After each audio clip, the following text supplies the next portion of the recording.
저는 오늘 장관님에게 옵티머스 관련된 수사, 그 다음에 라임 관련된 수사, 그 다음에 장관님 최근에 검찰총장에게 수사 지휘에 관련된 것, 이렇게 세 가지를 좀 질문드리도록 하겠습니다.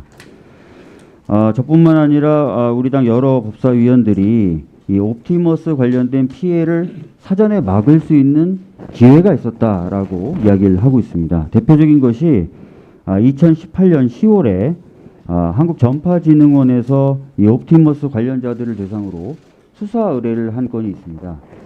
이 수사 의뢰 한 건이 만약에 제대로 처리됐으면 그 이후에 많은 공적 투자자와 민간 투자자들이 이 옵티머스에 투자하지 않았을 것이고 결과적으로 피해 규모를 대폭 축소하거나 아예 막을 수 있었다라고 생각하는 겁니다. 이 전파진흥원의 수사 의뢰서는 단순히 이 전파진흥원에서 간단히 작성한 게 아니라요. 과기부의 감사 결과를 토대로 한 것이고 상당히 내용이 구체적으로 적시가 되어 있습니다. 뿐만 아니라 이 수사 의뢰서의 수사 의뢰 취지로 본인들이 손해를 입어서 수사 의뢰하는 것이 아니다.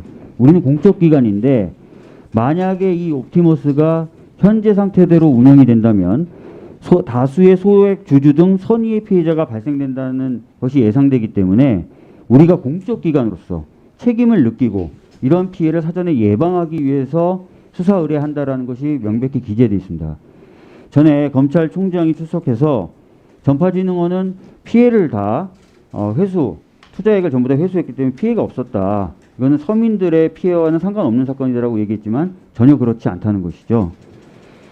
더 놀라운 것은 모두 무혐의를 서울중앙지검이 그 당시에 2019년에 5월에 했는데 이후에 남부지검에서 이 수사 의뢰서에 담겨있는 내용과 거의 대동소이한 내용으로 이 옵티머스가 그 당시에 불법적으로 투자했었던 성지건설 관련된 투자건으로 관련자들을 대거 기소합니다. 이것만 봐도 이 수사 의뢰서에 대한 처리가 제대로 되지 않았다라는 것을 알 수 있는데요.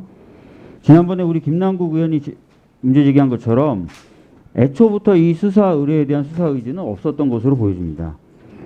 공적 기관이 여러 가지 자료를 토대로 수사 의뢰를 했음에도 불구하고 형제 번호가 아니라 수재 번호를 따서 처리된 것도 그렇고요. 또 제가 최근에 확인했는데 좀 놀라운 사실이 있는데요. 한번 띄워주시죠. 자, 검찰총장이 저희 법사위에 출석해서 뭐라 그랬냐면 자기가 서울중앙지검장이었다 이 사건 때. 그렇지만 이 사건은 부장정결 사건이었기 때문에 자기는 잘 모른다라고 회피를 했습니다. 제가 띄워드린 저건 뭐냐면 위임 전결에 관련된 사무 규정인데요.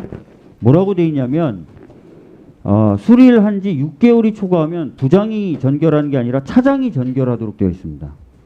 근데 이 옵티머스 사건은 아까도 말씀드렸던 것처럼 2018년 10월에 수리가 됐고 2019년 5월 22일 날 처분이 됐기 때문에 7개월을 초과한 사건. 다시 말씀드리면 부장이 전결로 처리할 수 있는 사건이 아니었던 겁니다. 그럼에도 불구하고 부장이 전결로 처리했다. 이것은 이 규정, 위임 전결 규정도 위배한 것이라는 것이죠. 저희가 도대체 왜 이 사건이 이렇게 가볍게 처리됐고 위임 전결 규정도 왜 위배됐는지 너무나 의아했는데 저희들이 확인해 보니까 이런 이상한 관계가 좀 포착이 되는 겁니다. 자, 이 사건을 담당해서 처리했던 당시 형사6부 부장검사는 김유철 현 원주지청장인데 언론 보도에 따르면 윤석열 검찰총장의 눈, 귀, 입에 해당하는 사람이다 라고 얘기했고 실제로 검찰총장이 총장이 되면서는 대검의 수사정보정책관으로 같이 이동했던 아주 긴밀한 관계라는 것이죠. 또 옵티머스 당시 고문이었고 변호인으로 판단되는 이규철 변호사는 박영수 특검팀에서 윤석열 검찰총장과 함께 근무했었던 사람입니다. 결과적으로 윤석열 검찰총장과 이 사건을 수사했던 검사 그리고 옵티머스를 당시에 변호했던 변호사가 끈끈한 관계가 있지 않았었나. 그것을 통해서 이렇게 이 사건이 가볍게 처리되고 규정조차도 위배된 처리가 이루어지지 않았나라고 생각하는데 어떻게 생각하십니까?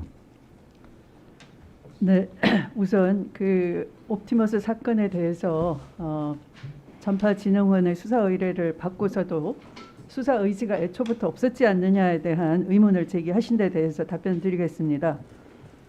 중앙지검에서 이 사건에 대해서 가장납입 혐의를 제대로 수사하였다면 아마 그 후에 있었던 남부지검의 횡령 기소처럼 충분히 그 단계에서 그 혐의를 그 수사를 했었더라면 하는 점이 남아 있습니다. 그래서 그 부분에 대해서는 만일 최근 언론에서 제기되는 인사들에 의한 로비에 의해서 이 사건이 무마됐다라는 의혹도 제기되기 때문에 그 부분에 대해서는 감찰을 통해서 검토해볼 여지가 있다 생각합니다.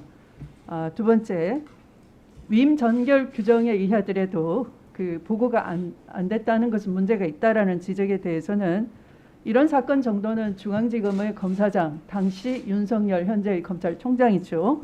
보고되었을 것으로 능히 짐작이 됩니다만 의원님께서 말씀하신 것처럼 그 중요 사건에 해당되고요.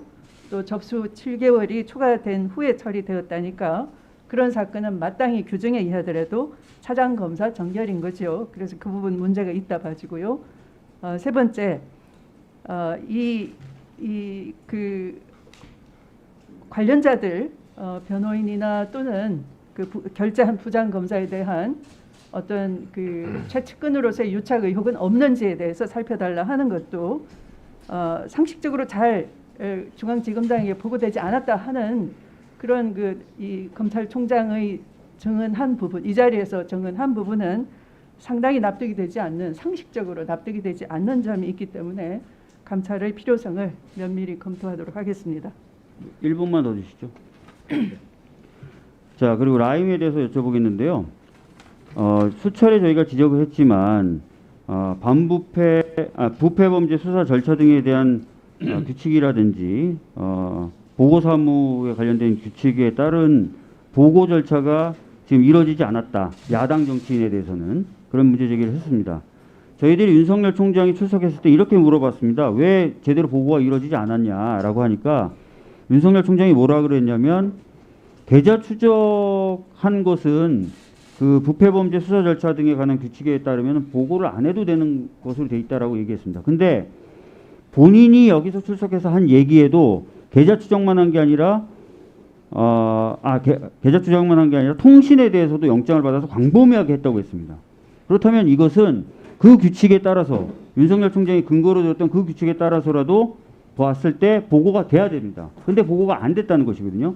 본인이 규정을 위반한 것을 스스로 시인한 건데요. 이것을 포함해서 여러 가지 문제가 있기 때문에 장관님이 지시를 하신 거 아닙니까? 수사 지시를. 네. 근데 거기에 대해서 윤석열 총장은 지시가 불법하다. 내가 잘못하고 있다는 것은 중상모략이다.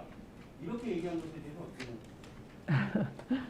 그 의원님 말씀처럼 중요 정치인 등에 대해서는 수사 초기부터 대검 반부패 부를 통해서 보고하는 것이 당연한 관례입니다.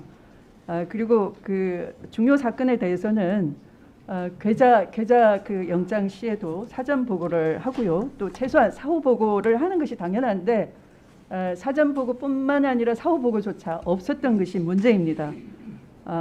반면에 여당 정치인에 대해서는 비슷한 수사 단계에서부터 반부패 부를 통해서 보고가 되었습니다. 그래서 그 부분에 대해서는 상당히 의심스러운 점이 많기 때문에 당연히 그 법무부 장관으로서는 법에 의한 그 수사에 대한 지휘권을 발동한 것이 적법한 것이고요. 또 필요했던 것이고 또 긴박했던 것이고요. 네, 그렇습니다.